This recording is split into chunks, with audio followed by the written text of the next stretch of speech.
Oke, selamat ketemu kembali dalam kelas Pemilu dan Legislatif program Pasca Sarjana STPMD APMD. Dari kuliah hari ini kita akan membicarakan kaitannya dengan akurasi data pemilih. Seperti yang sudah saya bagikan beberapa hari yang lalu tentang e-book akurasi data pemilih. Apakah teman-teman sudah membaca dan mempelajarinya itu ya? Saya akan menyarikan atau meringkaskan dari isi buku tersebut. Nanti kita kemudian bisa membahas di dalam kelompok grup WA kita gitu ya. Yang pertama adalah apa itu yang dimaksud dengan data pemilih atau yang disebut dalam bahasa undang-undang pemilu yaitu data pemilih tetap gitu ya. Yang kedua adalah mengapa data pemilih tetap itu penting di dalam proses pemilu gitu ya. Dan yang ketiga adalah bagaimana proses pendataan pemilih di seluruh Indonesia ini dengan berbagai macam dinamika permasalahan yang ada. Oke, yang pertama kita akan lihat dulu apa yang dimaksud dengan data pemilih itu gitu ya. Nah, sebelum ke sana coba saya akan mengantar sedikit tentang pentingnya daftar pemilih ini bagi satu event demokrasi gitu ya. Asumsinya adalah atau yang melatar belakanginya adalah bahwa di dalam Undang-Undang Dasar 1945 pasal 1 bahwa kedaulatan tertinggi itu ada di tangan rakyat. Jadi kekuasaan tertinggi itu di tangan rakyat. Oleh karena itu dalam setiap pesta demokrasi setiap 5 tahun itu sesungguhnya adalah rakyatlah yang memberikan haknya. Rakyatlah yang memiliki memiliki pesta untuk memilih para pemimpin, atau dengan kata lain bahwa dalam setiap event demokrasi masyarakat itu sedang berproses membentuk pemerintahannya. Nah, oleh karena itu, karena ini adalah pestanya rakyat tentang kedaulatan tertinggi ada di tangan rakyat, maka pendataan setiap pemilih, pendataan setiap warga yang berhak memilih itu menjadi penting di sana. Sebab dalam undang-undang juga disebutkan bahwa kalau satu orang itu dilanggar hak pilihnya, itu berarti melanggar HAM. Sehingga penyelenggara pemilu dalam hal itu bisa dikenakan pasal-pasal yang kaitannya dengan pelanggaran hak asasi manusia gitu ya. Nah, apa itu DPT? DPT ialah proses pendataan pemilih yang dilakukan oleh penyelenggara pemilu yang dimana penyelenggara pemilu tersebut membentuk panitia mulai dari tingkat kelurahan, kecamatan, dan sampai ke RT RW yang memutakhirkan data pemilih tersebut. Nah itu ya, data pemilih adalah pendataan pemutakhiran data pemilih yang dilakukan oleh penyelenggara pemilu. Ya.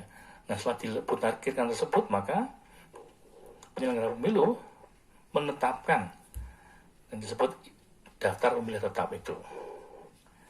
Nah, daftar pemilih tetap ini menjadi kunci bagi calon anggota legislatif yang akan berkontestasi di setiap dapil, juga bagi calon presiden dan wakil presiden yang akan berkontestasi, dia harus tahu siapa pemilihnya, berapa laki-laki, berapa perempuan, di Jawa, di luar Jawa, itu berapa masa yang akan memilih dia. Dan ini penting bagi anggota legislatif dan juga calon presiden dan sebagainya. Data pemilih ini menjadi sangat penting di sana itu. Nah ini pertama tentang data pemilih tetap. Nah bagaimana prosesnya DPT itu? Nah menurut Undang-Undang Pasal 7, Undang-Undang Nomor 7 tahun 2017, bahwa proses penyusunan DPT itu dilakukan ya 1,5 tahun sebelum pelaksanaan pemilu. Ya, prosesnya adalah KPU menerima data dari Kemendagri tentang penduduk di di Indonesia yang berhak untuk memilih. Jadi 1,5 tahun itu. Nah, setelah KPU menerima data itu, kemudian KPU disinkronkan datanya, karena data dari Kemendagri itu biasanya itu data yang setahun atau 2 tahun terakhir, bahkan data yang 5 tahun terakhir, sehingga tidak faktual, sehingga tidak mutakhir. Nah, oleh karena itu penyelenggara pemilu kemudian membentuk petugas pemilihan di kecamatan, panitia pemilihan di suara di kelurahan, yang bertujuan untuk membantu penyelenggara pemilu ini memutakhirkan data pemilih. Ya, sekali lagi ya. Setelah diserahkan data itu oleh Kemendagri, kemudian KPU membentuk PPK di tingkat kecamatan dan PPS tingkat kelurahan. Tugas utama mereka adalah salah satunya membantu KPU dalam rangka untuk memutakhirkan data pemilih, sehingga pemilihnya itu adalah pemilih yang faktual. Mengapa demikian? Nah, karena pengalaman yang lalu sering terjadi bahwa data yang diserahkan oleh Kemendagri itu adalah data yang setahun atau 2 tahun terakhir, bisa jadi ada kesalahan atau ada kekurangan. Misalnya ada orang yang sudah meninggal tapi tetap dimasukkan di sana. Ada orang yang sudah pindah lokasi, ya, pindah domisili, dimasukkan di tempat itu.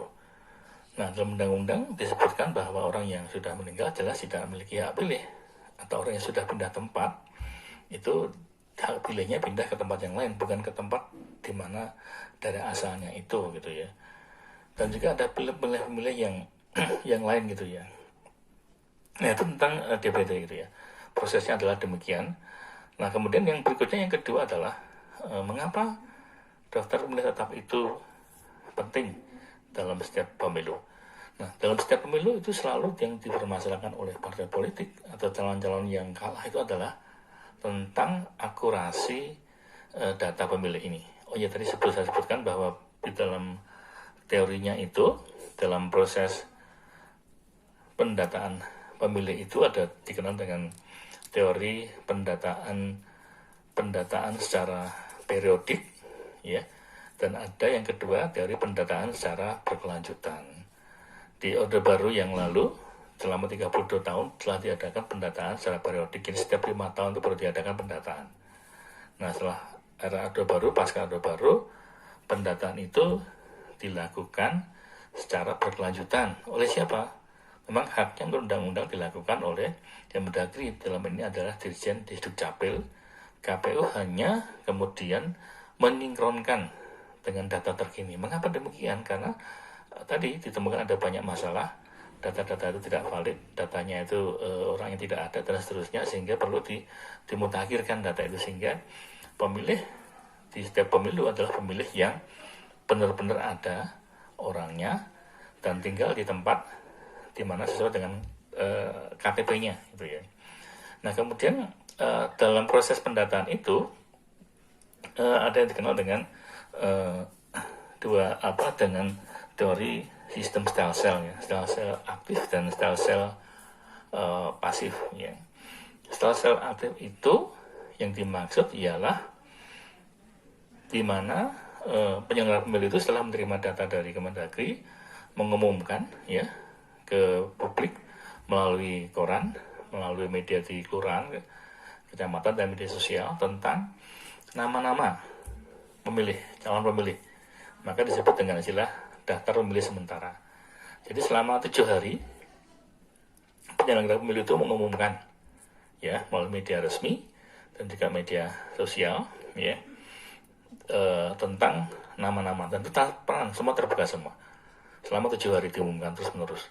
Nah, tujuan diumumkan itu adalah dalam rangka untuk meminta masukan dari masyarakat. Apakah nama-nama di situ sungguh-sungguh ada, atau ada nama dari masyarakat setempat yang tidak terdaftar. Nah, kalau terjadi seperti itu, maka penyelenggara pemilu bisa memasukkan, ya, nama-nama itu, gitu ya. Nah, itu banyak. Jadi biasanya di situ ada banyak kejanggalan, atau ada tadi yang saya sebutkan, ada orang yang sudah meninggal masuk di situ, kemudian juga ada orang yang sudah pindah tempat di kota lain atau masuk di situ, dan bahkan juga ada orang yang sudah puluhan tahun di situ tapi tidak pernah masuk di DPT dan seterusnya.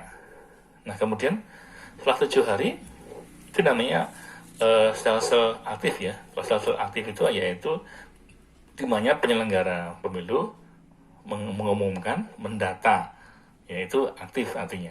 Kalau dari segi masyarakat, dan masyarakat itu hanya menunggu didatangi oleh petugas pendataan pemilih atau pantareh atau pendaftaran pemutakan data pemilih, maka masyarakat itu pasif gitu ya. Nah, ini menjadi satu prinsip di dalam penjabaran Undang-Undang Nomor 7 Tahun 2017 bahwa sistem pemilu di Indonesia kaitan dengan daftar pemilih adalah pemilih kita ini pasif, dalam arti pemilih itu hak ya, pasif dalam arti hak bukan kewajiban gitu ya. Nah kalau dibandingkan di negara-negara lain, misalnya di Australia misalnya, pemilih di sana itu aktif, di mana mereka yang menyatakan diri atau memenanyakan diri yang secara aktif mendaftarkan diri sebagai pemilih gitu loh. Jadi bukan pemerintahnya tapi masyarakatnya yang aktif, karena ini kaitannya dengan perolehan jaminan sosial. Karena seperti di Australia, memilih itu adalah hak dan kewajiban. Jadi kalau mereka tidak memilih, ada sanksinya, ada dendanya ya, dan juga ada pembatasan pemberian jaminan sosial dan sebagainya. Nah di Indonesia itu pemilih itu hanya hak, ya hak saja, bukan kewajiban. Tidak ada denda, tidak ada sanksi, tidak ada pembatasan perolehan jaminan sosial seperti BPJS dan seterusnya, itu enggak. Nah oleh karena itu, karena sistem di Indonesia itu adalah hanya hak, ya cenderung masyarakatnya pasif, ya sistem pasif ya. Nah oleh karena itu muncul kemudian orang-orang yang protes, munculnya gerakan golongan putih atau golput ya. Nah kalau di Australia golput pasti kena denda gitu ya. Ya di negara lain juga, misalnya di Eropa, juga di Amerika, sistemnya juga mereka yang aktif gitu ya, banyakannya aktif gitu ya. Nah itu tentang prosesnya ya, bagaimana proses pemutakhir data pemilih itu dilakukan ya, dan dilakukan sekitar 2-3 bulan ya, dari mulai pendataan ya, dari RT RW lurah dan sebagainya sampai diumumkan DPS, sampai ditetapkan menjadi DPT itu sekitar 2-3 bulan. Setelah itu ditetapkan menjadi DPT. Jadi 9 bulan sebelum pemilu itu DPT-nya sudah ada. Nah ini penting bagi demokrasi gitu ya. Nah kemudian yang berikutnya adalah mengapa DPT itu menjadi penting gitu bagi kita gitu ya. Yang pertama adalah tadi kembali kepada filosofinya, kepada dasar dari Undang-Undang Dasar itu sendiri, bahwa karena esensi dari demokrasi itu adalah kedaulatan rakyat, dari oleh dan untuk rakyat, maka mereka yang berhak memilih itulah yang harus diutamakan gitu. Nah di Indonesia diatur bahwa yang memilih itu yang berumur 17 tahun ya, atau yang sudah menikah. Di negara lain ada yang mensyaratkan umur 16 tahun, ada yang 18 tahun, ada yang 21 tahun. Tapi di Indonesia umur 17 tahun artinya sudah menikah, itu memiliki hak pilih. Dan mereka lah yang memiliki kedaulatan tertinggi untuk menentukan siapa yang menjadi presiden, siapa yang menjadi anggota DPR dan seterusnya. Mengapa ini penting gitu ya? Nah pertama ya adalah bahwa dengan adanya DPT yang transparan, DPT yang jelas pemilihnya, maka muncul kemudian kepercayaan ya. Beberapa peristiwa pemilu sebelumnya, pemilu 2004, pemilu 2009, pemilu 2014 dan pemilu 2019 yang terakhir kemarin, selalu yang bermasalahkan adalah akurasi data pemilih ini gitu. Dengan tidak akuratnya pendataan pemilih, maka terjadi kecurigaan terhadap penyelenggara pemilu. Nah, sesungguhnya kalau melihat dalam undang-undang, yang berhak untuk mendata pemilih itu adalah pendataan dilakukan oleh Kemendagri, bukan oleh penyelenggara pemilu. Penyelenggara pemilu hanya mensinkronkan, ya, sekali lagi mensinkronkan data dari Kemendagri itu, dicek kembali ke masyarakat, ya, mulai di RT, RW, dari desa, dari kelurahan, dicocokkan, sesuai enggak gitu, ya, baru kemudian itulah dipakai sebagai acuan, sebagai daftar pemilih tetapnya gitu. Nah, ini bisa dimaklumi karena pada tahun 2019 itu pendataan yang berbasis EKTP itu belum selesai ya. Misalnya di Jogja, di DIY itu baru sekitar 90%. Jadi ada ribuan orang yang belum memiliki EKTP. Ya, nah ini jadi masalah di sana. Ya, namanya ada, tapi kadang orangnya tidak ada, atau sebaliknya, ya orangnya ada tapi namanya dalam DPT itu tidak ada. Nah, seperti Anda tahu bahwa proses pembuatan EKTP itu bermasalah ya, adanya korupsi dan sebagainya itu ya. Jadi ini jadi menjadi masalah nasional. Dari masalah EKTP yang bermasalah secara nasional tersebut menyebabkan kemudian belum selesainya pendataan secara nasional, dan kemudian waktu disinkronkan oleh KPU menjadi data yang mutakhir, itu kemudian muncul permasalahan di sana, sehingga muncul kemudian kecurigaan terhadap data yang tidak valid tersebut gitu ya. Nah ini makanya kalau datanya tidak valid ya kemudian dipertanyakan hasil pemilunya itu, hasil pilkadanya atau hasil pemilihannya itu. Nah itu teman-teman ya yang bisa kita ambil dari buku tadi, manfaatnya kaitan dengan akurasi data pemilih ya. Kesimpulannya adalah yang pertama bahwa akurasi data pemilih itu menentukan kepercayaan. Kepercayaan siapa? Kepercayaan masyarakat, kepercayaan partai politik sebagai peserta pemilu.